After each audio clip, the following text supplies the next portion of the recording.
Bien, buenas tardes a todos. Bienvenidos de nuevo aquí a estas clases vía telemática de los cursos de julio y septiembre, correspondientes al programa del curso 2019-2020 de la Asociación de Amigos de la India. Como sabéis, desde que empezó la pandemia, hacemos estas clases de los martes en formato virtual. Hoy estamos a martes 15 de septiembre de 2020 y vamos a realizar la sesión 14ª, la número 14 del curso El estudio del libro de Vicente Beltrán Anglada, La jerarquía, los ángeles solares y la humanidad. Finalizamos en esta diapositiva en la sesión número 13, la de la semana pasada. Dice así, seguimos en el capítulo 5. Dice, nuestro universo se rige por una ley que convenientemente comprendida constituye la base de todo conocimiento esotérico y de toda formulación concreta, la ley de analogía. Esta ley, que Hermes Trismegistus expresó gráficamente en sus palabras, igual es arriba que abajo, igual es abajo que arriba, se refleja claramente en una rama, como se refleja en todas y en cada una de las creaciones de la naturaleza, desde el átomo hasta el más exaltado ser. Un hombre realmente sabio no es sabio por sus conocimientos, sino únicamente en la medida que rige su vida por el dictado de esta ley universal de analogía. La ley de analogía, como hemos estudiado tantas veces, establece una relación entre el macro y el microcosmos, teniendo en cuenta que funciona de forma genérica, no en el detalle, pero lo que es la parte arquetípica, la parte que motiva un aspecto y el otro, básicamente es el mismo, pero cada uno en su esfera de evolución. Por lo tanto, no es una ley de simetría, ni mucho menos. Elabora una relación mental entre el punto más sublime y el punto más concreto, con lo cual nos está dando a entender a los seres humanos que recorremos el sendero que somos una parte divina, una parte perenne y otra parte material, y que como parte divina necesitamos de la parte material para evolucionar y desarrollar la conciencia. Como es arriba, ese va abajo. Igual es arriba, igual es abajo, pero teniendo en cuenta que es de forma genérica, no en el detalle. Intentaremos presentar el Asrama como una congregación de seres humanos, dice Vicente, que tratan de incorporar en sus vidas el poder sagrado del axioma, mirar arriba y ayudar abajo. Esto sería lo mismo que afirmar que a Dios rogando y con el mazo dando, mirando hacia arriba y al mismo tiempo labrando la tierra. ¿Con qué finalidad? La tierra es ni más ni menos el campo de manifestación de la conciencia. Dice, todas las distintas ideas emitidas se basan, si bien se examinan, en el equilibrio de la dualidad, yo superior y yo inferior, el alma humana y su expresión, la personalidad en los tres mundos. De hecho, todo el trabajo hasta que nos convirtamos, lleguemos a la cima de la montaña, consiste en la relación más o menos armoniosa entre el alma y la personalidad, es decir, una vida de dualidad. Continuamos. Dice, cuando este equilibrio es perfecto, lo cual sucede cuando se ha aceptado noblemente las bases esenciales de servicio y la inspiración espiritual haya un eco plenamente responsivo en la técnica humana, surge entonces inevitablemente el factor iniciático. El misterio en sus distintas interpretaciones es revelado y halla su adecuado cauce de expresión en la vida del discípulo, que ya desde entonces rige su vida por el poder esplendente e indescriptible de la mónada, el verdadero espíritu de unidad y realidad.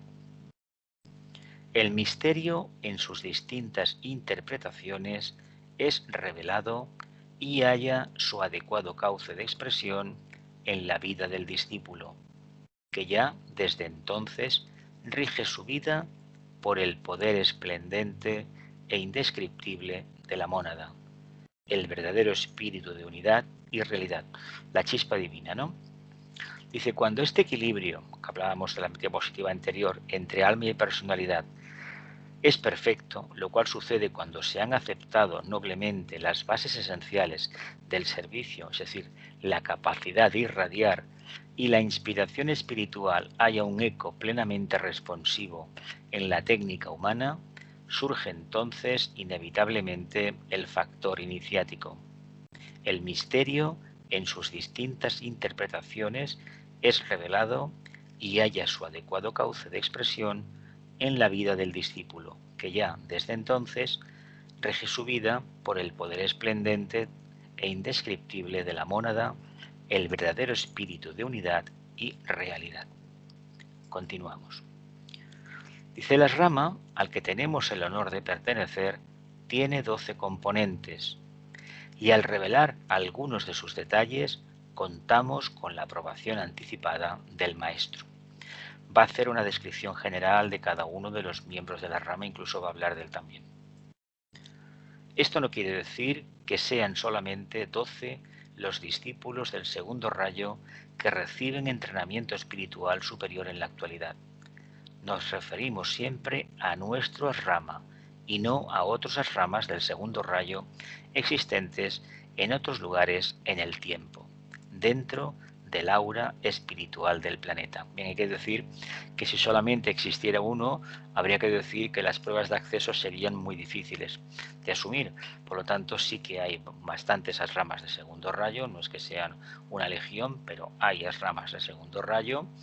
Están llevados la mayoría de ellos por un maestro al frente, pero de quien se encarga del aspecto práctico de la rama son discípulos de cuarta iniciación generalmente.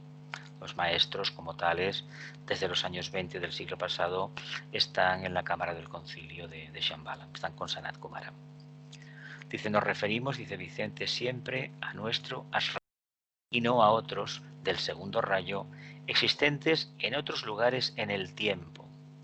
¿Qué significaba esto de otros lugares en el tiempo? ¿Os acordáis de aquel tema de la relación entre el espacio y el tiempo que decíamos, según Vicente, en los misterios del yoga y también lo dice en la introducción al Agni Yoga, que el espacio es la mente abstracta y el tiempo es la mente concreta? Por lo tanto, desde el punto de vista de la conciencia encarnada, existe una rama. ¿Por qué? Porque hay una claridad muy marcada entre lo que es el trabajo en una línea muy elevada, en un punto muy elevado de conciencia, donde hay un refinamiento completo, y luego el trabajo dual del discípulo expresándolo en el mundo karmático. Por lo tanto, esto es una forma de expresar que estas ramas están haciendo su trabajo, pero ¿para quiénes están trabajando? Pues para aquellos discípulos que anhelan cumplir con el propósito del plan, anhelan convertirse en iniciados. Y la iniciación a la que nos podemos referir, la primera, es la tercera iniciación, que para la jerarquía es la primera, pero no para los humanos. Dice, es interesante recordar, sin embargo, que el número 12 es eminentemente cíclico y que condiciona en gran medida la expresión de vida universal. El número 12 es eminentemente cíclico y condiciona en gran medida la expresión de vida universal. No es en manera alguna casual el hecho de que sean 12 las constelaciones que influencian a nuestro planeta en su viaje alrededor del Sol, ni que sean por lo tanto 12 los meses que constituyen el año cíclico planetario. No olviden tampoco, ya que es eminentemente simbólico, que fueron 12 los discípulos de Jesús, 12 las tribus de Israel, 12 los trabajos de Hércules, etc. La coincidencia, caso de que pueda llamarse coincidencia al hecho de aplicar la ley hermética de analogía, es realmente interesante.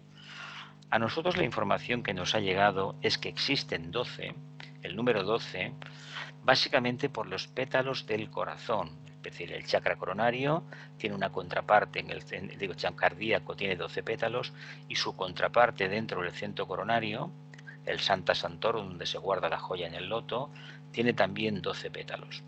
En la medida que entendamos que lo que estamos haciendo es despertar el potencial que tenemos como integrantes del cuarto reino, nos daremos cuenta que el 12, lo que significa son aquí ni más ni menos las 6 energías complementarias. Por lo tanto, lo que tendríamos si pudiéramos dividir 12 entre 6 es que nos sale un 2. Y entonces esto nos indicaría que la energía que está trabajando toda la jerarquía planetaria, lo que es Shambhala y lo que es el sistema solar, es la energía del segundo rayo.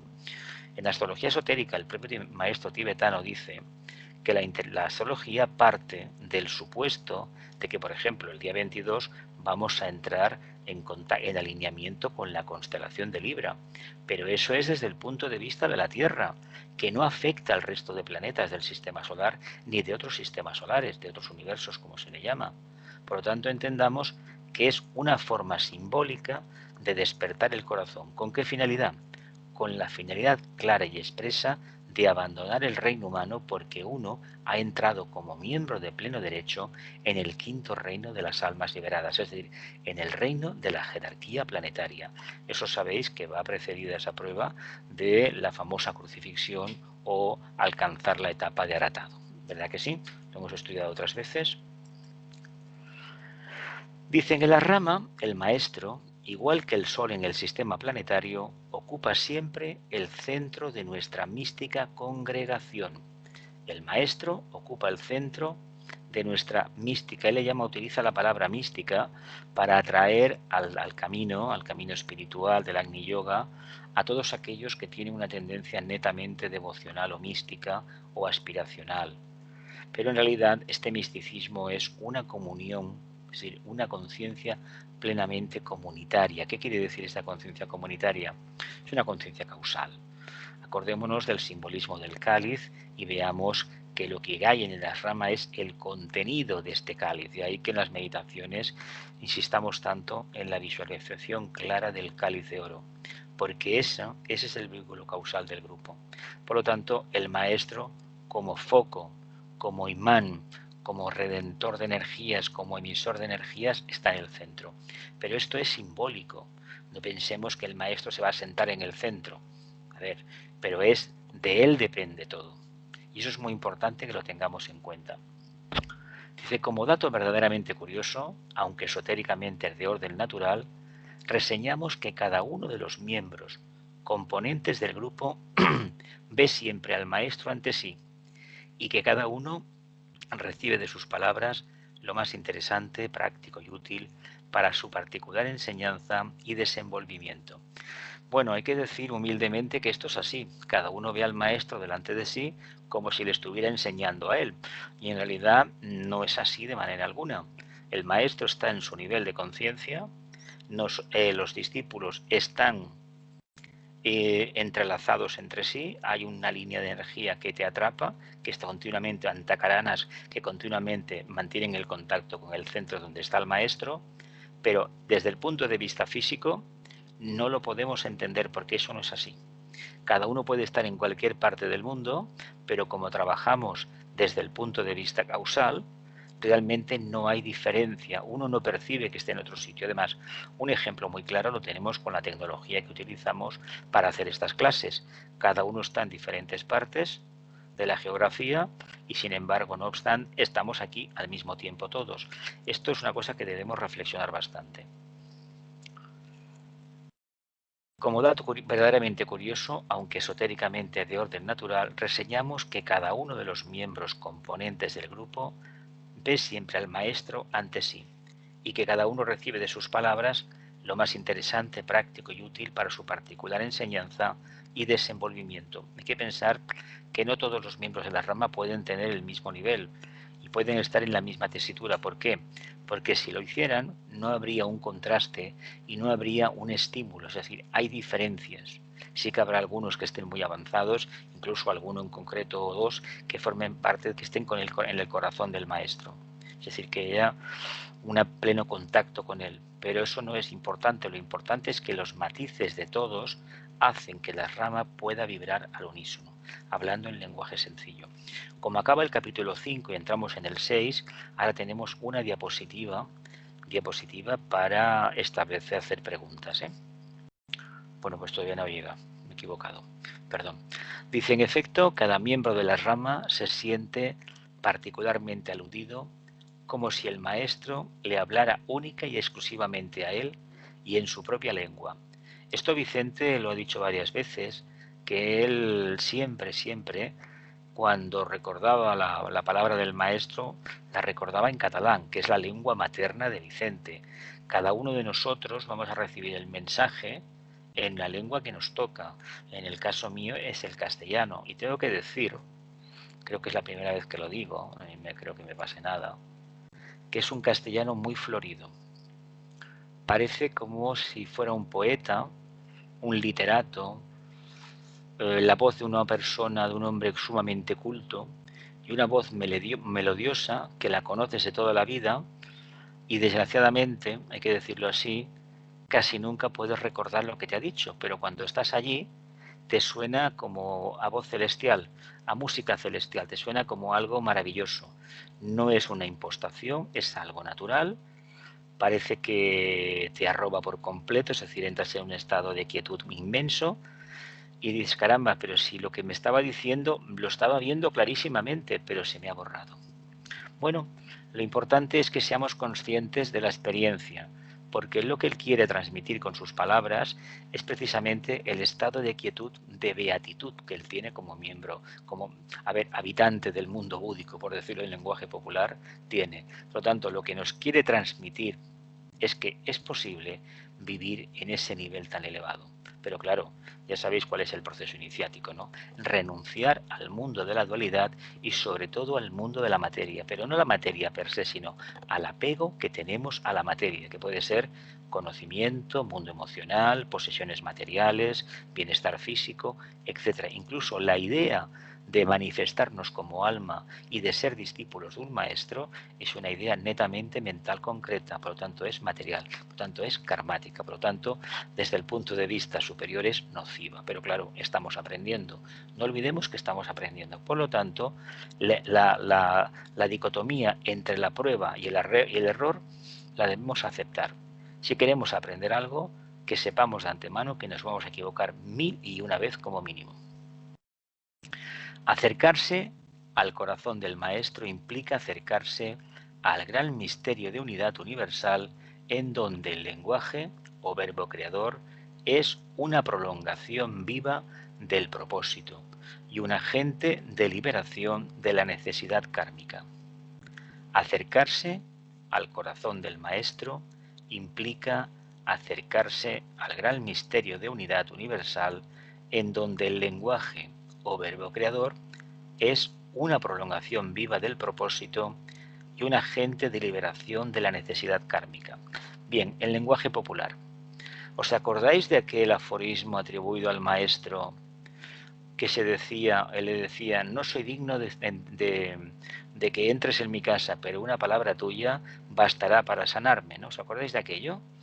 Que venían cuando hicimos catequesis para hacer la primera comunión, o a los que se hayan confirmado, también lo tuvieron que volver a retomar los textos estos. El acercarse a este corazón del Maestro implica para los discípulos que estén en condiciones de realizarlo un revulsivo de tal envergadura que implica una profunda iniciación. Una iniciación que en el plano del campo de servicio se demuestra porque se llevan años trabajando en esa línea y cada vez de forma más entregada, pero hay una característica que falta conseguir y es la aquiescencia, la confirmación de toda la logia reunida. Para llegar a ese estado hay una crisis total, es decir, el discípulo debe olvidarse de quién es, debe olvidarse que es un discípulo y convertirse lo que llamamos en un servidor, que es lo mismo. Lo que sucede que él ya no se plantea que tiene la obligación de servir. Así como en la etapa de aprendices, de aspirantes, durante años nos hemos machacado mentalmente con la idea del servicio, el servicio y el servicio, aquí lo que se pretende, cuando las energías, los fuegos de la personalidad han sido sometidos por la presencia del alma, es decir, la famosa tercera iniciación, la transfiguración, es decir, el vehículo mental está al servicio del alma y por lo tanto ve la luz dentro de la luz.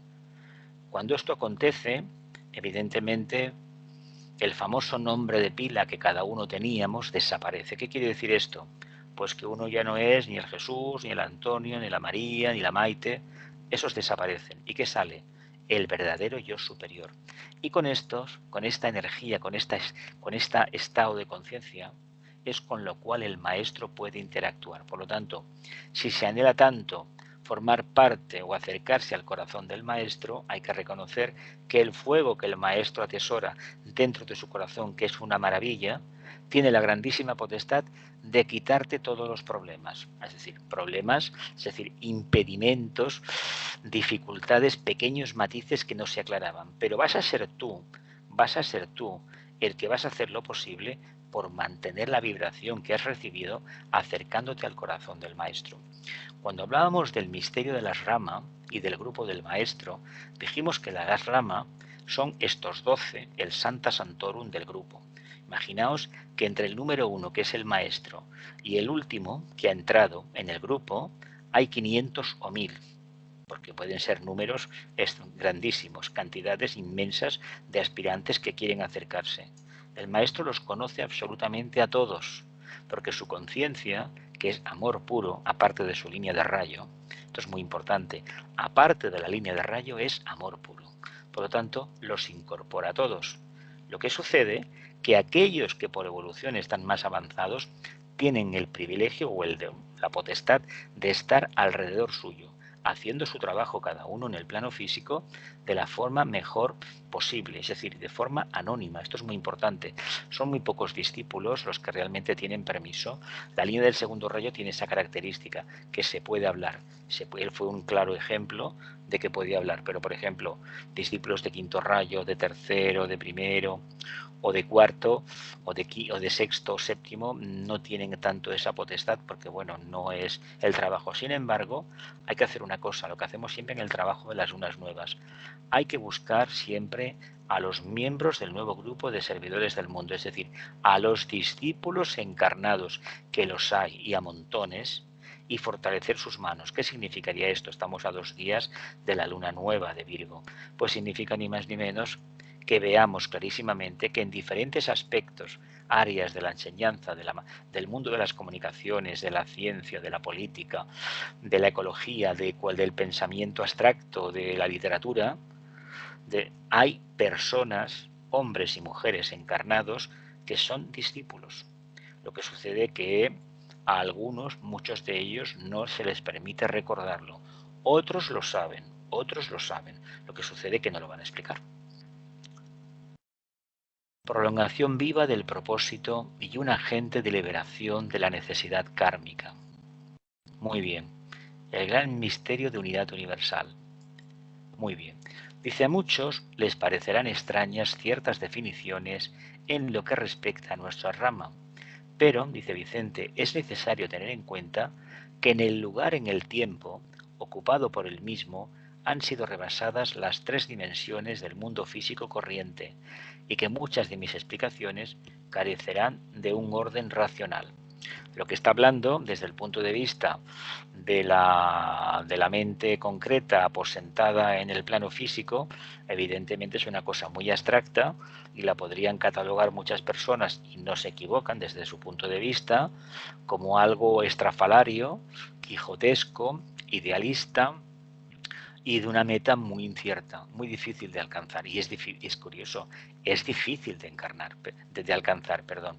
Pero debemos de partir de la base que nosotros, para entender lo que es la filosofía esotérica, debemos de conocernos un poco bien y sobre todo no negar la posibilidad, que es real además, de que existe la ley cíclica de reencarnación. Es decir, como conciencias hemos tomado un cuerpo, hemos recorrido una parte del sendero que nos tocaba, cuando la forma ya no responde al propósito o tenemos la necesidad, mejor dicho, de recapitular lo que hemos aprendido durante la encarnación, automáticamente provocamos la desconexión del vehículo. Y el más inferior es el vehículo etérico. Ya sabéis que el vehículo físico, desde el punto de vista esotérico, no existe. Esto lo sabemos todos, ¿no?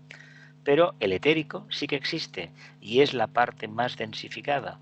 Por lo tanto, como es la parte más densa, automáticamente la vida se retrae del cuerpo físico, se corta el cordón famoso, el hilo de la vida que procede del punto del átomo átmico permanente que viene de la mónada, es decir, de la voluntad divina, hablando en plata, se corta y al cortar cesa la actividad en el plano físico. No obstante, en el plano astral se inicia una nueva aventura, con la característica añadida de que en el plano astral conservamos la memoria de la encarnación, cosa que cuando encarnamos nos damos cuenta que en cierta medida simbólicamente nos han realizado un formateo del disco duro. ¿Qué quiere decir? Que nos van a costar años, y nuestro buen karma recuperar o no la memoria del pasado. Digo memoria que se manifiesta ya desde muy pequeño, incluso con 7, 8 años, si el cuerpo, el alma es la de un discípulo avanzado, un niño pequeño empieza ya unas maneras especiales de trabajar. Y esto es muy importante que, por ejemplo, si habéis leído alguna o ojeado alguna biografía de estos títulos que da la Iglesia Católica de los santos, veréis que muchos de los que consiguieron ser santos desde muy bien pequeños, aparte de rezar y todo esto que cuenta la Iglesia, incluso en diferentes tradiciones que no son de la Iglesia cristiana, también se afirma, eran seres que disfrutaban ayudando a los demás. Es decir, que su misión desde muy pequeñitos era ayudar a los demás. ¿Qué quiere decir esto? Pues que hay un alma noble detrás, un alma muy avanzada. Y que si el karma que generó en las vidas pasadas es el correcto, muy pronto saldrá el potencial que lleva dentro en beneficio del grupo siempre. Es necesario tener en cuenta que en el lugar en el tiempo ocupado por el mismo han sido rebasadas las 3 dimensiones, es decir, es el mundo abstracto, del mundo físico corriente, y muchas de mis explicaciones carecerán de un orden racional si no tratan de adaptarse lo más posible al ritmo de lo interno y elevar las concepciones mentales tan alto como les sea posible. Hay que decir una cosa para mí y para este estudiante con respecto al tema de los textos que aparecen tanto en Doctrina Secreta como en las obras del tibetano o cualquier otro libro que nos sea digno de consideración. Tenemos la obligación de arriesgarnos a establecer analogías. Esto la señora Blavatsky lo insistió muchísimo. ¿Por qué? Porque nos vamos a quedar con la reflexión que realicemos. Ella, de manera sublime y muy certera, en Ocultismo Práctico, decía, lee 5 minutos y reflexiona 2 horas, lo cual debería hacernos reflexionar y darnos cuenta de lo difícil que es, por ejemplo, comprender una obra tan magna como la Doctrina Secreta o Fuego Cósmico. Imaginaos 5 minutos, si lo hacemos pausadamente, serán un par de páginas como mucho, ya veremos. Pues imaginaos reflexionar, yo incluso diría 5 líneas como mucho, 5 líneas, porque hay textos que necesitas muchísimos acercamientos interpretativos, y con el tiempo no te vas a quedar con ninguno, pero el esfuerzo que has realizado servirá para establecer conexiones internas, para establecer un puente abstracto que te va a llevar a la parte más elevada de tu conciencia. Y a través de ahí se despertará la intuición. Y si despierta la intuición, prácticamente no hay puerta que quede cerrada en la tierra para ti. ¿Continuamos? Dice ahí algo, sin embargo, que puede ser comprendido en forma concreta.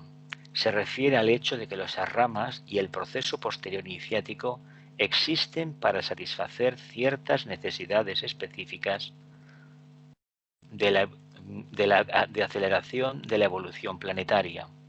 Este proceso de aceleración del ritmo de evolución del planeta se inició hace muchas edades con la llegada a la Tierra procedente del planeta Venus de aquellas excelsas y definidas entidades definidas esotéricamente con el misterioso nombre de los señores de la llama. Dice, no es preciso extendernos en pormenores acerca de este hecho al que aludimos anteriormente. Creo que ahora sí vienen las preguntas porque es el final del capítulo 5. Así que aquí en la Tierra, si no en la 4ª ronda en concreto, se hace el experimento del proceso de la individualización, tal y como la conocemos, pero muy especialmente de la iniciación, que es decir abiertamente lo siguiente. Vamos a ver.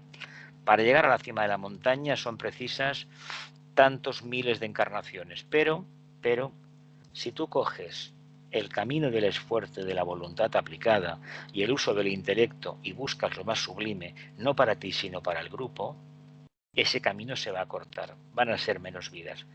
Ahora bien, deberás aceptar que las pruebas que te vendrán, que estaban diseñadas para manifestarse en varias encarnaciones o en decenas de encarnaciones, te van a venir en 3 o 4 encarnaciones. Por lo tanto, hay que entender que el karma que generamos nos lo debemos ventilar en poco tiempo, desde el punto de vista de la evolución, 2, 3 o 4 encarnaciones. ¿Qué indica esto? Que van a ser auténticos valles de lágrimas. Ni más ni menos que deberás aplicar cada día, o mejor dicho, las 24 horas del día, la energía del cuarto rayo. Buscar la armonía, el equilibrio perfecto, dentro del conflicto de la dualidad, es decir, de reconocerte como un alma, y al mismo tiempo como viviendo en la materia. Si esto lo hacemos, evidentemente el proceso iniciático tiene un sentido muy grande. Ahora, el proceso iniciático es sinónimo de renunciación, de redención, de renovación, de entrega total al propósito divino. ¿Sigo? Bien, imagino que habréis anotado las preguntas y aquí están. Venga, primera pregunta.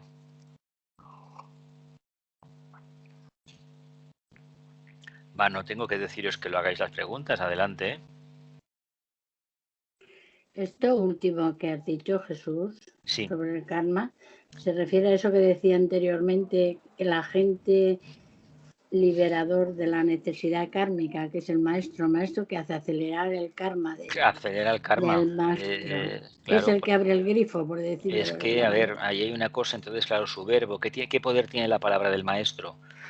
Tiene la palabra de sanar, pero sanar entendido sanar en el sentido no literal del término como lo conocemos a nivel físico, sino que la presencia del maestro o una pregunta del maestro que te puede dejar contra las cuerdas, lo que ha hecho en ti es, vamos a hablarlo así, no te ha purificado los chakras. No es que sean los chakras, es que la energía que se manifiesta a través de estos chakras, por la presencia de energía, el fuego del alma, hablamos ahora también de esta manera, ha hecho que esas limitaciones no es que desaparecieran, sino que ya las conoces mejor. Es decir, lo que se aprende con el maestro no es que te vaya a quitar el karma, es que tú te vas a dar cuenta dónde está. ¿Dónde está el tendón el talón de Aquiles, o dónde está ese problema que realmente uno no veía? Sabía que estaba, pero nunca creía que era tan importante. A ver, que a ciertos discípulos les digan en un momento determinado, no es que usted tenga un ego, como se suele decir a nivel popular, que eso es bastante mezquino. Es decir, hay un punto que no acabas de percibir, y esto te lo va a decir directamente, ¿eh? Cuando el discípulo va alcanzando importancia, es decir, de conciencia, desarrollo, y se va acercando este contacto íntimo, el maestro te habla como en el plano físico, de forma directa. A los que no tienen un juramento establecido, lo hablará en forma genérica, pero aquellos que están a su lado de forma concreta, como si fuera un ejecutivo de una empresa, dijeran tú, que te encargas de las compras, esto, y así va a ser. ¿Pero por qué?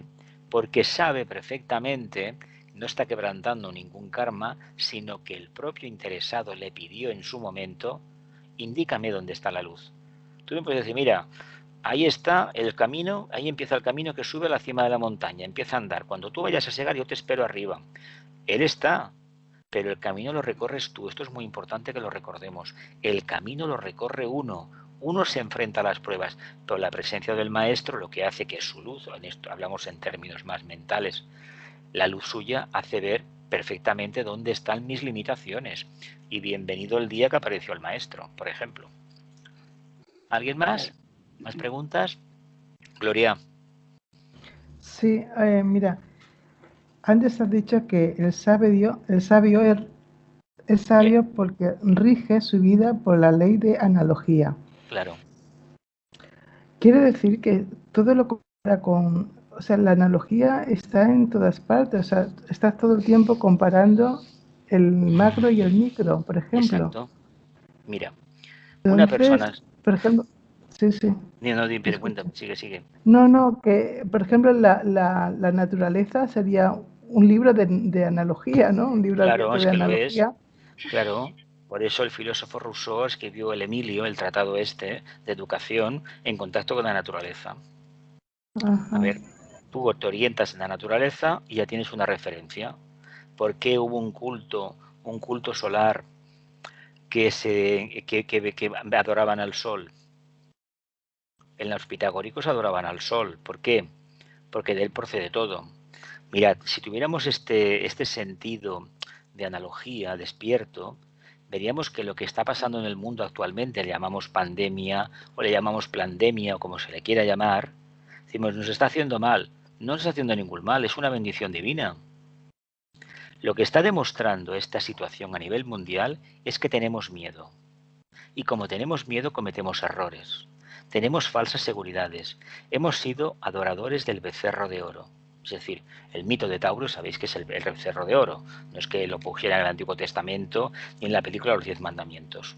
El tema de la adoración al becerro de oro es el sistema económico que tenemos, el capitalismo. Pero cuidado, no se puede criticar a los capitalistas, ni a los banqueros, ni a los magnates de las grandes multinacionales. No, porque nosotros en el fondo queremos ser como ellos, tener poder, tener dinero y hacer lo que queramos y sobre todo que los demás nos obedezcan. Por lo tanto, a ver, ¿qué nos está demostrando la situación?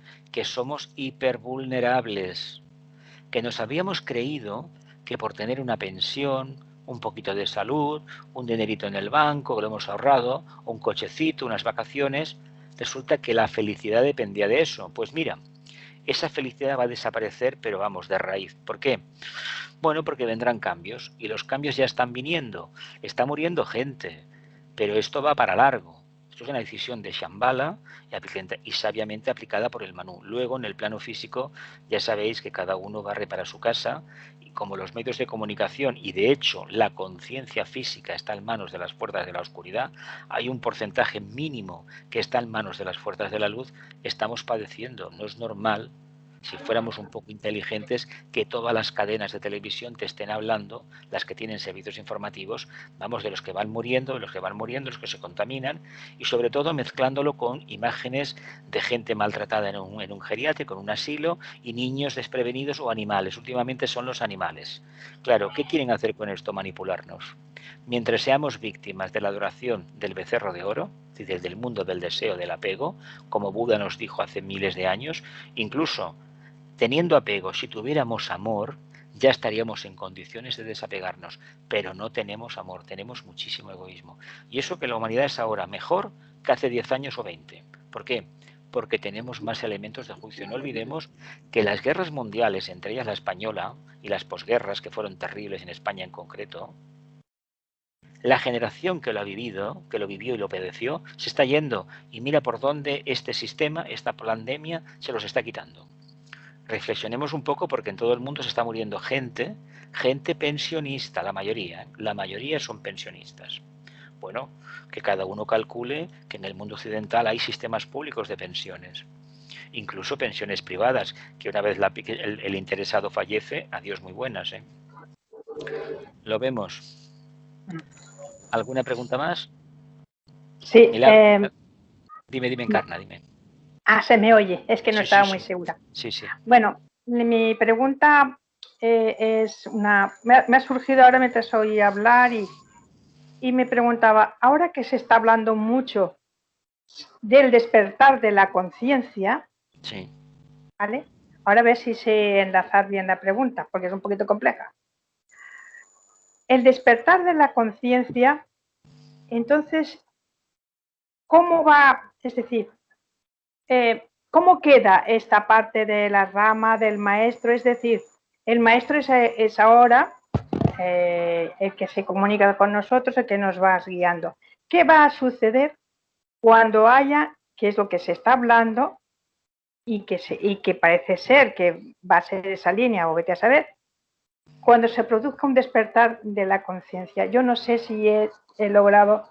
No, a ver, mira, los discípulos, no, te entiendo. Los discípulos que están con él, están en lo que es en la rama, en el grupo de los 12, estos discípulos sí que saben realmente qué es lo que tienen que hacer. Y algunos conocen perfectamente el karma que les viene encima, es decir, lo que han de reconvertir. Y cuando hablo de karma no me refiero a un castigo personal porque más bien es un trabajo grupal, es decir, un karma grupal. Aquí en España, los que hubo en la guerra civil, que algunos de ellos tuvieron que marcharse y a otros, pues Franco, pues bueno, les mandaron fusilar, esta gente era responsable del grupo. Y aquí, en la época de la República, muchísimos alcaldes e incluso diputados a Cortes eran masones o teósofos. Esto no se quiere decir, pero hay que reconocerlo. Esta gente hizo un trabajo impecable. Lo que pasa es que esta gente hablaba de una nueva era, hablaba de fraternidad, hablaba de libertad de pensamiento y libertad religiosa. Claro, en un país de sexto rayo, recalcitrante y cristalizado, es decir, seguidor del dios hispán, por decirlo de alguna manera, esa idea de los íberos apoyada en la piedra, realmente es muy complicado esto. Ahora bien, lo que nos está pasando a nivel mundial es para que nos demos cuenta, eso es un movimiento, se nos está moviendo el mundo debajo de... Es como un terremoto. ¿Por qué? Porque la seguridad que teníamos la debemos perder. Y la vamos a perder si lo hacemos bien en favor del grupo. Y tenemos ejemplos en Europa, esos campamentos, por ejemplo, en Grecia, que se han quemado misteriosamente. Y tantísima gente que muere misteriosamente en el mar. Digo misteriosamente porque con el tiempo nos enteraremos que los han matado. Es decir, pero cosas de estas que no conviene ni tocar porque forman parte de la parte oscura. Pero tengamos en cuenta que si no abrimos el corazón, es decir, no aceptamos que la conciencia personal, individual, ya no funciona, no sirve, sino que ha de ser el grupo, no estaremos en condiciones de poder entender lo que nos viene encima. De hecho, para formar parte de una rama hay que tener conciencia grupal, y para formar parte del grupo del maestro y estar cada vez más cerca de él, hay que tener una conciencia grupal clara, que no quiere decir tener montones de amistades, ir a merendar con ellos, tomar cervezas y ir al cine, sino que uno cuando piensa, no piensa en yo, sino piensa en el nosotros. Y eso es algo muy, muy importante. Es un punto que todavía a mí me cuesta. A ver, la gente juega mucho, hace muchos deportes, la juventud, se van por ahí de excursión, pero a mí no me basta eso. Eso está bien. Pero yo quiero ver algo más. Quiero ver ese otro más. Y ese otro más, si apareciera, os digo, es muy amplio el camino, no habría jóvenes que tuviesen la oportunidad, que tienen de caer en el mundo de la droga y de cosas extrañas. Porque el espíritu del grupo está por encima de las limitaciones de la conciencia individual, aunque los que están afectados por problemas de drogas, delincuencia, no formen parte del grupo. El grupo es abstracto, es la conciencia de ser humano encarnado y que con los demás es humano, pero no a nivel individual. O sea, ¿quieres decir que hay la conciencia individual que como tal hace su proceso?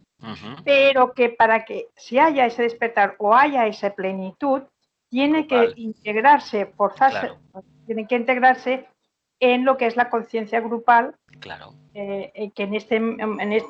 por lo que estamos ahora pues comentando, está sí relacionado con la rama, puesto que allí hay una conciencia. Vale. Es que el maestro tiene una conciencia búdica, es maestro. Claro. Conoce el plano búdico, bueno, el subplano búdico del plano físico cósmico, para ser exactos. ¿Qué sucede con esto? Que cualquier interpretación que hagamos nosotros la hacemos desde el punto de vista de la limitación espacio-tiempo. Vale. A ver, podemos filosofar todo lo que nos venga en gana, pero que sepamos que generalmente cuando vayamos a dormir, perderemos la conciencia y recordaremos vagamente lo que ha sucedido. Él, antes de ser maestro, ese problema ya no lo tenía. Lo había solucionado. ¿Cómo? Estando plenamente atento en el día a día. Hoy nos parece eso como muy lejano. Pues hay que pasar por esas pruebas. Y hay que decir una cosa, es decir, al discípulo se le piden se le exige mucho, ¿no? Pero hay algo que tiene que aprender solito. Abandonar el cuerpo plenamente consciente y volver al cuerpo plenamente consciente. ¿Por qué? Porque el trabajo en el plano físico está muy bien, pero está mucho mejor las clases que recibirá internamente. Pero si tiene miedo, tiene limitaciones, es decir, no tiene suficiente confianza en sí mismo, no pasará la prueba. Y si esa prueba no la pasa, ¿cómo esperamos un día vernos delante de un tribunal o de un grupo que nos va a iniciar, que nos va a aplicar el fuego, nos van a quemar? Vamos a hablar en estos términos. Y lo van a hacer de forma tan inteligente que no nos vamos a dar cuenta, no vamos a entender casi nada, pero misteriosamente, pasado el tiempo, vamos a hablar en unos términos y nos vamos a expresar y vamos a tener unas dudas, no clarificación de conciencia, no, dudas increíbles que antes no habíamos tenido, pero si no perdemos la confianza en nosotros mismos, vamos a entender todo eso, lo que significa desprenderse de un mundo que ya no nos toca vivir. Vale, gracias. Has Venga, contestado. perfecto. Continuamos. Cerramos micrófonos, ¿eh? Venga. Capítulo quinto. Pues mira, todavía seguimos en el quinto. Dice, debo significar, sin embargo, que el proceso de aceleración de la evolución planetaria iniciada por Sanat Kumara, el Señor del Mundo, y sus 3 discípulos, continúa actuando incesantemente sobre la humanidad en todos sus niveles. En realidad son 6, 3 Budas esotéricos y 3 Budas exotéricos. Entonces entendamos que estos 3 Budas, van intercalándose unos con otros. ¿Os acordáis hace unos años, fuera de Barcelona, hicimos una clase de estudio, yo enumeré unos cuantos y misteriosamente la grabadora no funcionó? Qué lástima, porque no me acuerdo lo que dije. Sanat Kumara, el Señor del Mundo, y sus 3 discípulos. Una cosa. ¿Consideramos los Budas de actividad, los Budas exotéricos, como discípulos directos de Sanat Kumara? Seguramente diremos todos que sí, teniendo en cuenta que por mucho que imaginemos, creo que hoy por hoy no vamos a entender muy bien lo que significa la presencia de un ser con una 9ª iniciación, teniendo en cuenta que la distancia que hay entre la segunda iniciación, la del mundo emocional, y la de Sanat Kumara, pueden ser años y años y años luz, ¿eh? Estamos hablando de magnitudes increíbles. Él es un ser del sistema venusino que, un gran iniciado, discípulo directo del logo solar, y es un ser que, en alguna parte lo leí, que se prepara para en un día, un futuro, cuando sea, convertirse en un logo solar. ¿Y dónde está haciendo las pruebas? ¿Dónde está haciendo el trabajo? Aquí. Él se ofreció voluntariamente por la invocación que el Logos de la Tierra hizo a su hermano, el Logos de Venus, y lo mandaron para acá, y parece ser que cuando llegó a la Tierra se encontró lo que había y pues tuvo su propia experiencia. Pero hay que decir que el problema nuestro, utilizando la ley de analogía, para mantenernos en la luz suprema, ¿creéis por analogía que no es el mismo que tiene él? Pero no porque conozca la luz, que la conoce, es porque él está ligado por voluntad propia a la evolución del 4.º reino, a la evolución del planeta Tierra completo. Por lo tanto, como el planeta Tierra, el conjunto, sobre todo el humano, zozobra de manera no armónica, vamos a decirlo así, él que está atado de pies y manos también, ¿verdad? Lo vemos por ley de analogía, no quiere decir que esté atado en sentido literal. Sí que hizo un juramento de que él no marcharía durante un periodo inmenso de tiempo, él estará aquí. Luego, pues, pasará lo que tenga que pasar. ¿Lo vemos? Dice, continúa actuando incesantemente sobre la humanidad en todos sus niveles. Una de sus expresiones más elevadas son los ramas, el consecuente proceso iniciático y la existencia de la propia jerarquía. Se dice que hasta que no alcanzas la 3.ª iniciación, Sanat Kumara no te ve. Es decir, como te ve el día de la iniciación, ya sabe quién eres, evidentemente, pero ese día, delante de todos, tienes el privilegio. Dicen que un abrazo en realidad no aparece 1/10 de segundo, formada por un triángulo por estos 3 grandes discípulos, grandes Budas de actividad. Él se materializa en el centro y según dicen que el candidato a la iniciación, el iniciando, recibe una gratificación como un abrazo.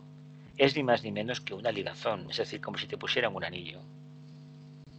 Formas parte de la logia, formas parte del 5.º reino. Y eso es muy importante tenerlo en cuenta, porque ese formar parte del 5.º reino y tener los pies en la tierra, es decir, estar encarnado en este caso, implica que tenemos a un servidor delante nuestro. Dice, una de sus expresiones más elevadas son los ramas, el consecuente proceso iniciático y la existencia de la propia jerarquía.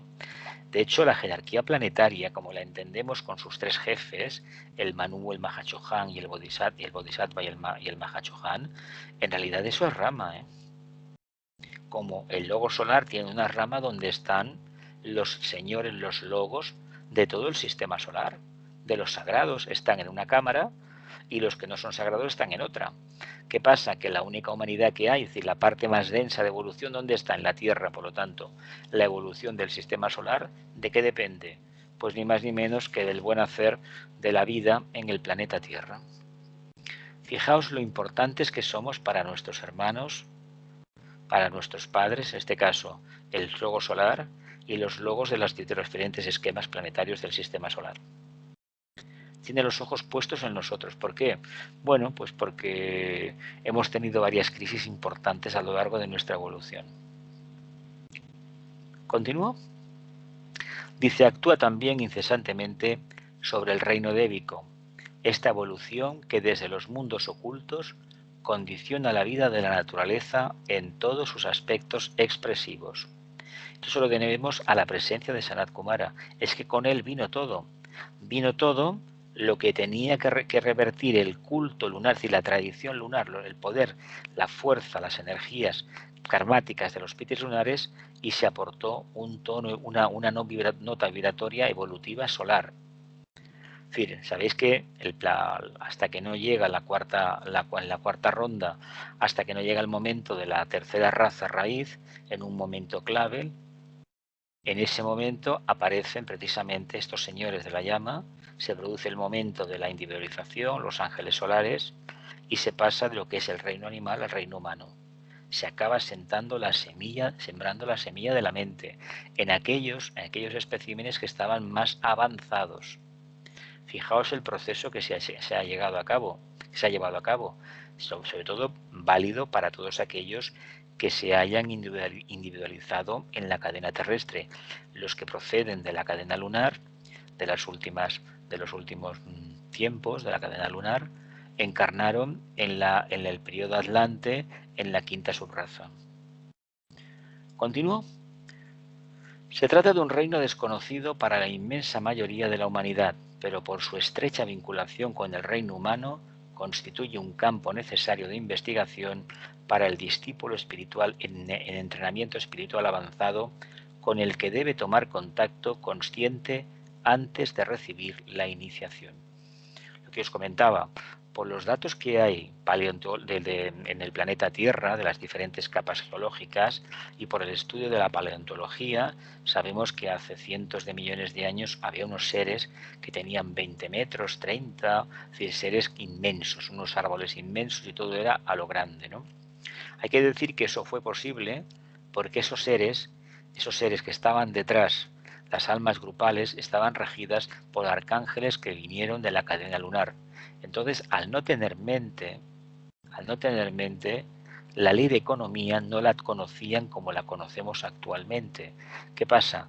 Que se desarrollaron unos cuerpos que no eran aptos para la evolución según la constitución del planeta. Eso poco a poco fue desapareciendo, el Logos hizo varios cambios de conciencia, y al final se produce el advenimiento del reino humano. Pero empecemos por afirmar que el periodo cámbrico, hace ya 300 o 400 millones de años o más, en muchos libros veréis, o informaciones en la Wikipedia, hay millones de años hacia arriba o hacia abajo, ahí se inicia el periodo de lo que es la cuarta ronda. Y claro, centenares de millones de años, pues mira, hemos vuelto a la Luna. Hace ya 50 años, 51 que se llegó a la Luna. Qué curioso esto. Pero han pasado millones de años, pero es que en los últimos 100 y pico de años o 200 hemos avanzado más que en todo lo demás del periodo anterior. Sabéis que hemos tenido periodos de oscuridad muy grandes a lo largo de la historia. Y esperemos que en el futuro estos periodos sirvan no para volver hacia atrás, sino para renacer de nuestras propias cenizas. Él habla del reino angélico, y la verdad es una forma de entender a este aliado que tenemos, a este hermano gemelo, que procede de mónadas femeninas, mónadas creadoras, y entendamos que en este sistema aquí tenemos 60.000 millones de almas humanas, triádicas, y tenemos 200.000 millones de mónadas femeninas. Por lo tanto, estas mónadas femeninas, ángeles, están ayudando al reino humano a conseguir precisamente su meta. Pero claro, ¿cómo vamos a ser plenos colaboradores e inspiradores del reino adébico? En la medida en que alcancemos un grado de pureza y refinamiento que hoy por hoy todavía no tenemos en amplia escala. Todas las tradiciones históricas hablan de estos ángeles, pero luego no son tantos los que colaboran con ellos. Hay que decir que detrás de los procesos de inspiración y sobre todo de afluencia de una nueva oleada de vida, una nueva presentación de la verdad, de una presentación de un nuevo paradigma, están precisamente los ángeles. Pero debe de haber una mente humana poderosamente constituida que los movilice. Y es poseedor de esa mente, debe tener un grado de pureza y sobre todo de refinamiento e inofensividad muy elevado. Continuamos. La enseñanza en el Asrama, capítulo 5. Cuando hablamos de las actividades asrámicas, la referencia siempre es a una rama de segundo rayo de amor-sabiduría, una de cuyas principales funciones creadoras, conforme al orden planetario y dentro de la vida organizada de la humanidad, es el de la enseñanza. Enseñanza espiritual e intelectual. Se trata de dos claras y definidas vertientes, tan necesarias la una como la otra para el desarrollo mental de la conciencia humana. Enseñanza espiritual e intelectual. ¿Y por qué es tan importante la enseñanza intelectual? Porque debemos tener una mente formada y al mismo tiempo un anhelo claro y una comprensión clara de la ley de analogía desde el punto de vista del alma y desde el punto de vista del trabajo y del papel que se desempeña en el plano físico. Todos los humanos, y en el sendero se acentúa más, tenemos una tendencia natural y vaga a dar por hecho situaciones y estados de conciencia que distan bastante de ser reales para nosotros. Sin embargo, todos decimos que somos hijos de Dios, que somos almas encarnadas, que no sé qué más, y que existe la reencarnación, y que no, que solamente se muere la materia y cambiamos de forma. Todo esto se dice, pero bien, hay que tener un intelecto poderoso para poderlo desmenuzar, y hay que hacer el esfuerzo ímprobo mediante la meditación, la concentración y la vivencia causal en el mundo interno, la serena expresación que tanto habló Vicente, es decir, el estado contemplativo, para que realmente las puertas de la sabiduría se abran y te llegue esa información en aras de un servicio mejor, no de un refinamiento tuyo personal, sino de un servicio mejor. Si esto se consigue, evidentemente, esa mente nos ha servido para separar la paja del trigo. Pero la energía espiritual nos ha dado una característica diferente. Nos dice que como alma tenemos una mente. Y la mente funciona cuando queremos. Cosa que si observamos en el reino humano, no todo el mundo utiliza la mente cuando quiere, porque sabéis que el estudio es como es.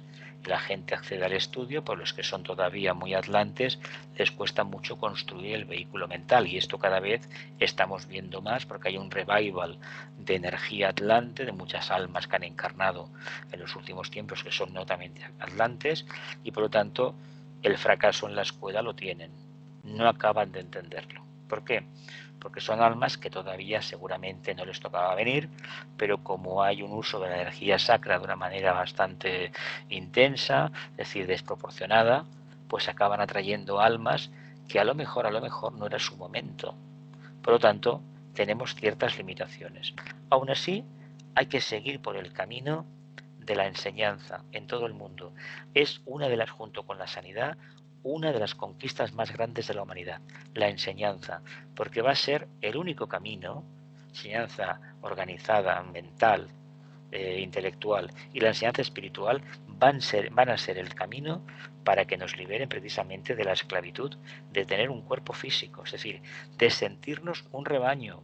Si la energía espiritual, la enseñanza espiritual y la intelectual se acaban fusionando, nos vamos a dar cuenta que el cuarto reino de la naturaleza es precisamente un reino de concordia, un reino de armonía. Pero para ello debemos tener un bagaje cultural esotérico muy alto y una conciencia muy abierta, es decir, debemos tener conciencia de grupo y la energía cohesionadora, el vínculo el vínculo del amor, debe estar plenamente manifestado. Se trata, dice Vicente, de dos claras y definidas vertientes, tan necesarias la una como la otra para el desarrollo mental de la conciencia humana. Hay una gran oportunidad de servicio para aquellos miembros de la rama y analógicamente de todas las ramas del segundo rayo en el mundo dedicados a la enseñanza, ya sea por vocación natural, por predisposiciones kármicas o por el rayo específico y condicionante de sus mentes. A ver, se dice que para ser médico, que también es amor lo que hay, para ser bombero también hay amor, para ser policía también es amor, o para ser maestro de escuela, realmente hay que tener un amor muy grande al semejante, porque tú quieres ayudarles, ¿verdad? Y hay que tener en cuenta una cosa, cuando uno ha entendido un poco el segundo rayo, yo recuerdo los maestros aquellos que yo tuve, algunos de ellos, maestros y maestras, que si alguien no entendía algo, lo cogían aparte y pacientemente le explicaban. Sí que es verdad que había niños y niñas pues que a lo mejor no lo captaban a la primera, sino que necesitaban más práctica. Pero la dedicación, yo recuerdo personalmente unos cuantos casos, la dedicación que, por ejemplo, una profesora que tuve aquí en San Boi, la dedicación que tuvo conmigo cuando yo tenía 9, 10 años, hubo dos en concreto, pero una de verdad es que me dejó huella. Me dejó huella porque aquella persona transmitía una energía que yo no entendía con 10 años. Con el tiempo me entendí en esoterismo que era amor lo que tenía a la profesión. Y sobre todo quería sacar el potencial que como niños llevamos dentro, porque tal vez ella vivenció sus limitaciones e intentó que los demás nos superáramos esos problemas. Yo francamente la recuerdo con muchísimo cariño, no sé qué ha sido de ellos ni muchísimo menos, ¿no? Continuamos. Dice, ambos tipos de educación, la intelectual y la espiritual, no se contradicen, sino que se complementan. Son fases distintas de un mismo proceso creador. Todas las enseñanzas, concretas o abstractas, son circunstanciales y se hallan implícitas en la mente divina. Todas las enseñanzas, concretas o abstractas, son circunstanciales y se hallan implícitas en la mente divina. Los grados de densidad de las ideas, arrancando de los grandes arquetipos abstractos hasta llegar a lo más denso de la intelectualidad humana, obedecen más al espíritu de función que al de jerarquía. Los grados de densidad de las ideas, arrancando de los grandes arquetipos abstractos hasta llegar a lo más denso de la intelectualidad humana, obedecen más al espíritu de función que al de la jerarquía. ¿Qué podría significar esto? Grados de densidad de las ideas. A ver, la idea que tenemos todos en la fraternidad, que en el fondo nos hemos matado por esta fraternidad desde la Revolución Francesa. Acordémonos que sus ideales eran la libertad, la igualdad y la fraternidad. Nada menos la fraternidad, lo que está previsto que acontezca cuando lleguemos al final de esta cuarta ronda, la séptima subraza de la séptima raza raíz, y se supone que en la quinta, la sexta y la séptima ronda ya el planeta estará en condiciones de ser sagrado, seguramente. Y fijaos, esa idea que hemos captado, que procede de un arquetipo de síntesis que está seguramente en el plano búdico y en la mente abstracta lo hemos captado como una idea. ¿Qué hacemos con la idea? Intentamos seguirla, nos aplicamos una forma de vivir, unos ideales que le llamamos, pero cuando pasa el tiempo, ¿qué sucede? Que esos ideales de vida los tuvieron los primeros, pero como interesa siempre a un grupo que no quiere saber para nada de los ideales, sino de las ideologías, se acaba convirtiendo todo ¿en qué? En un entramado cristalizado. No olvidemos que la idea es abstracta y los ideales de vida no han de tener una finalidad concreta. En el siglo XIX hubo mucha gente que se apuntó al naturismo y de ahí vienen las ideas estas de la cura del ajo y el limón, la dieta vegetariana, eso, aunque siempre había sido, esto viene de los pitagóricos, también tenían esta característica, pero por ejemplo, las dietas famosas del siglo XIX de ciertos naturistas, que todos libros que hemos leído todos, del tema del ajo y el limón, por ejemplo, todavía se sigue practicando. O por ejemplo el tai chi, o los beneficios del ayuno, el del agua fría, etcétera, etcétera. La meditación, por ejemplo. ¿Qué pasa? Son técnicas, son trabajos, actividades que uno poco a poco va comprobando los beneficios.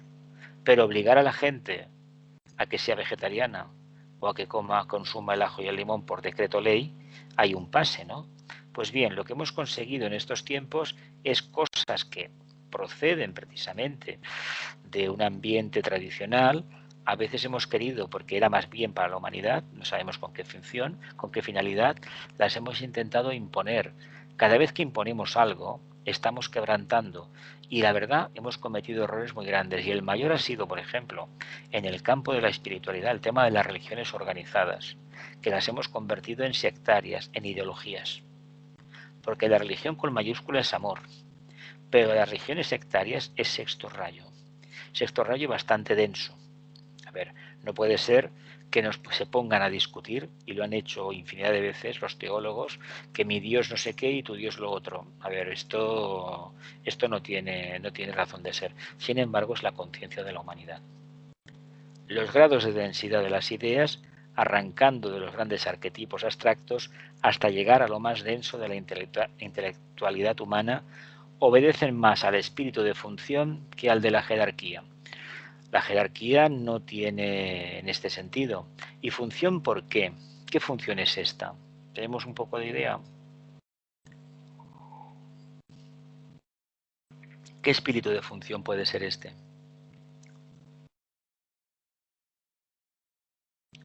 ¿Para qué aplicamos esto? Porque si hablamos de jerarquía de valores, nosotros podemos, por ejemplo, volviendo al tema de la fraternidad, ¿realmente podemos vivir en fraternidad? Digo que no. Porque la fraternidad se basa en la conciencia grupal real, no ficticia. Y nosotros hoy por hoy, la jerarquía de valores que tenemos no es precisamente anteponer el bien de los demás al nuestro. No pensamos en términos de grupo todavía. Dice con ello, queremos decir, dice Vicente, que toda sustancia mental es pura esencialmente, ya sea sutil, ligera, compacta o densa. Lo que nos interesa desarrollar en todo caso es una correcta función para cada tipo de enseñanza o de sutilidad mental. Es decir, ¿para qué sirve esto? ¿Para qué sirve el tomar el ajo, el limón, la dieta vegetariana, los ayunos, tomar el sol, las duchas frías, etcétera, etcétera? O el tai chi por la mañana, o la gimnasia, que también empezó en el siglo XIX. Otros médicos recomendaban por la mañana una tabla de gimnasia, un paseo. Es decir, ¿para qué? ¿Esto para qué? Para tener más salud, para encontrarnos a nosotros mismos. De hecho, hoy a nivel mundial el Hatha Yoga se practica masivamente, es un dogma de obligado cumplimiento, hacer deporte. Los niños tienen que hacer un montón de deporte, independientemente si se estresan, les interesa o no. Y además lo hacen con la finalidad de favorecer el espíritu competitivo. Y una cosa es sacar al niño de su ostracismo a veces, de su mundo, y hacer que comparta con los demás. Y otra cosa es premiar al que corre más, al que salta más, o al que hace algo que los demás no pueden. Yo ahí discrepo bastante, pero el mundo funciona así. Repito, lo que nos interesa, dice Vicente, desarrollar en todo caso es una correcta función para cada tipo de enseñanza o de sutilidad mental. Que cada uno de nosotros adquiera la habilidad de ser creadoramente consciente cuando esté pensando o utilizando la sustancia mental de la que están revestidas todas las ideas y pensamientos de los hombres. Dice, el intelecto, constituido de sustancia mental más densa, es el instrumento... A ver, un momentito, sí. Perfecto. Dice, el intelecto, constituido de sustancia mental más densa, es el instrumento del alma y yo superior, quien a su vez recibe las impresiones arquetípicas o abstractas provenientes de la mente superior o aspecto mental, de la tríada, que en su conjunto, Atma, Buddhi, Manas, constituye aquello que esotéricamente definimos como conciencia monádica o de unidad universal. Conciencia monádica o de unidad universal. Algunos discípulos pertenecientes a ramas de segundo rayo se capacitan para el tipo de enseñanza concreta o intelectual, y este entrenamiento es muy precioso, habida cuenta la necesidad mundial de conocimiento concreto, base de la cultura de los pueblos y factor controlador de las emociones humanas. Factor controlador de las emociones humanas. Por eso es tan importante que el intelecto se desarrolle y nos alejemos de esa idea peregrina: he tenido una impresión, me apareció un ángel. Mejor que nos aparezca el ángel y nos venga la idea sublime, con un intelecto poderoso, no cuando estemos divagando. Si practicamos la verdadera meditación esotérica, que no es dejarse abandonar y mantener un silencio de una hora, sino un pensamiento de semiente para trabajar el intelecto, los resultados ya veremos que son completamente distintos. Se capacitan para el tipo de enseñanza concreta o intelectual, y este entrenamiento es muy precioso, habida cuenta de la necesidad mundial de conocimiento concreto, base de la cultura de los pueblos y factor controlador de las emociones humanas. Otros discípulos se dedican siempre por predisposiciones naturales a la enseñanza espiritual, la cual se extiende a áreas que escapan comúnmente al discernimiento normal y corriente de los seres humanos. Es verdad que este campo de enseñanza, la espiritual, se escapa por completo a esta coordenada concreta, ¿no? Sino que más bien estamos hablando de algo que es muy abstracto. Tenemos una fe increíble en lo que hacemos. Tenemos vislumbres periódicamente de aspectos que se deben de trabajar más, pero no tenemos la conciencia que tiene el maestro ni la de un discípulo de tercera o cuarta iniciación para decir, no, esto va por aquí o va por allá. Aunque debemos matizar que tampoco, aunque tuviéramos estos discípulos, nos iban a hablar en esos términos, porque hay algo que es sagrado, que es la libertad. Y cuando uno tiene una mente poderosa y tiene una conciencia espiritual manifestada, no le dirá a la gente esto es así o asá o no. Sigue investigando, sigue buscando, porque a fin de cuentas el mejor maestro es siempre uno mismo y la circunstancia que el destino le ha colocado. No pensemos que por ir a tal sitio vamos a ver la luz. La luz está aquí. La gente iba a la India, por ejemplo, esto no se suele decir muchas veces, o se iba a Oriente, a los monasterios, porque además el lema de la India es oculto la luz, o algo así. Claro, la luz viene de allá, pero a ver, esto entendamos que la luz está en cualquier parte, y qué mejor que trabajar con el intelecto y con lo más denso para realmente descubrirla. Continuamos.